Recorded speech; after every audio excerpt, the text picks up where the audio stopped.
Nominated పదవుల bonanza 18 సంస్థలకు భర్తీ చేశారు. నిన్న 18 సంస్థలకు నామినేటెడ్ పోస్టులు భర్తీ చేసింది కాంగ్రెస్ పార్టీ. కాంగ్రెస్ పార్టీలో 18 సంస్థలు కార్పొరేషన్లకు చైర్మన్, వైస్ చైర్మన్లను ఇచ్చారు.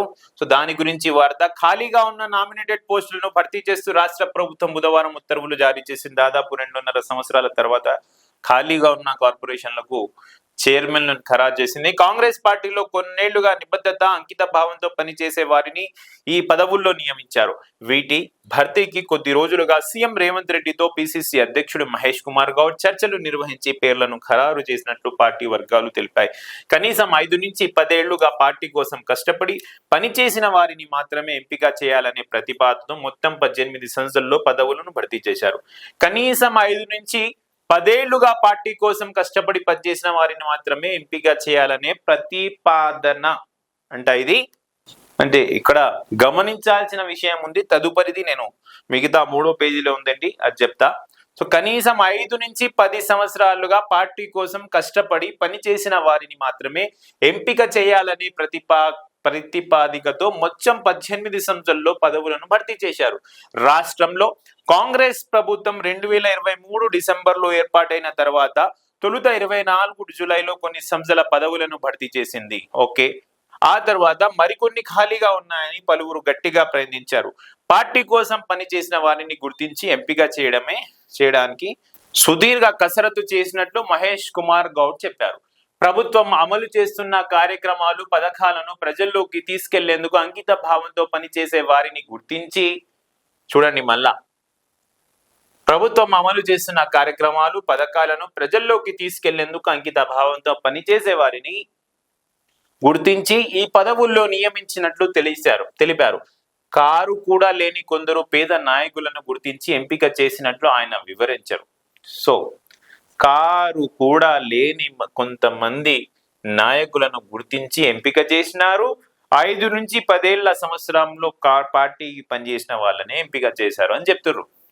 సో అన్ని వర్గాల వారికి న్యాయం చేయాలనే ఉద్దేశంతో సామాజిక న్యాయమే ప్రతిపాదిక ఈ పదవులను భర్తీ చేసినట్లు ఆయన స్పష్టం చేశారు. తెలంగాణ గ్రామ పంచాయత్ ట్రైబ్యునల్ చైర్మన్ గా సూదిని రామిరెడ్డి, సభ్యులుగా నాగులూరి కృష్ణకుమార్, బూసా వేణుగోపాల్ యాదవ్లను నియమించారు. మొత్తం 11 కులాల సహకార సంస్థలకు చైర్పర్సన్, వైస్ చైర్పర్సన్లకు నియమించారు. మరో 6 సంస్థలకు చైర్పర్సన్లకు మాత్రమే నియమించారు. వారు బాధ్యతలు స్వీకరించిన తేదీ నుంచి 2 ఏళ్ల పాటు పదవులో ఉంటారు.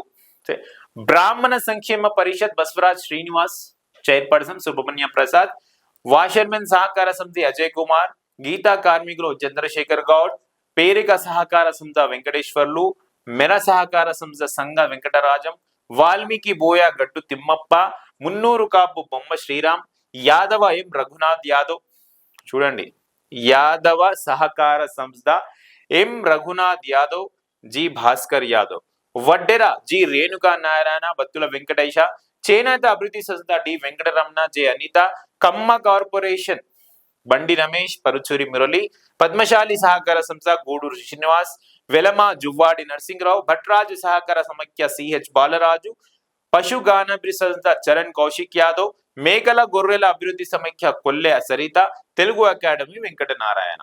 సో వీళ్ళందరూ 5 నుంచి 10 సంవత్సరాలు పార్టీ కోసం కష్టపడి రండి. మీరు మంచిగా చూడండి పేర్లు. వీళ్ళందరూ బస్వరాజ్ శ్రీనివాస్ గారు, బస్వరాజ్ శ్రీనివాస్ గారు అయితే చేసిండ్రు ఆయన పని.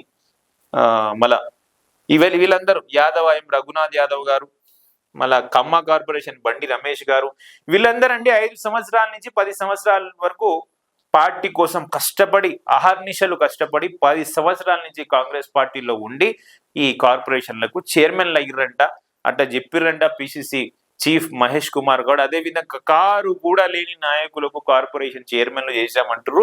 మళ్ళీ మీరు అందరు చూడాలి, ఇలా కార్లు కూడా లేవా, చూడండి పేర్లు, నేను చెప్పడం అవసరం లేదు. వీళ్ళందరూ 5 నుంచి 10 సంవత్సరాలు పనిచేసిన వాళ్ళు. దీంట్లో ఎవరు పార్టీలో ఎప్పుడు వచ్చారు, జాయిన్ అయిన రోజు ఎవరికి ఎమ్మెల్యే టికెట్ ఖరారైంది, ఎవరు ఎమ్మెల్యే టికెట్ కోసం కష్టపడి త్యాగం చేసి బయటకు వచ్చేశారు, ఈ పేర్లలో మీకు తెలుస్తుంది. సో చెప్తుంది ఏమంటే పిసిసి చీఫ్ మహేష్ కుమార్ గౌడ్ 5 నుంచి 10 సంవత్సరాలు అయితే 10 సంవత్సరాలు కష్టపడిన వాళ్ళకి చైర్మన్ పోస్టులు ఇచ్చామంటే ఈ పేర్లలో ఈ కార్పొరేషన్లలో 5 నుంచి 10 సంవత్సరాలు కష్టపడిన వారు ఎవరు, కొత్తగా వచ్చిన వాళ్ళు ఎవరు, ఆల్రెడీ పోస్ట్ ఉన్న వాళ్ళకి ఎవరు పోస్ట్ ఇచ్చారనేది ప్రజలు మీరందరూ తెలుసుకోవాలి. సో కారు కూడా లేదంట వాళ్ళకి. సో చూస్తూనే ఉండండి J24 న్యూస్.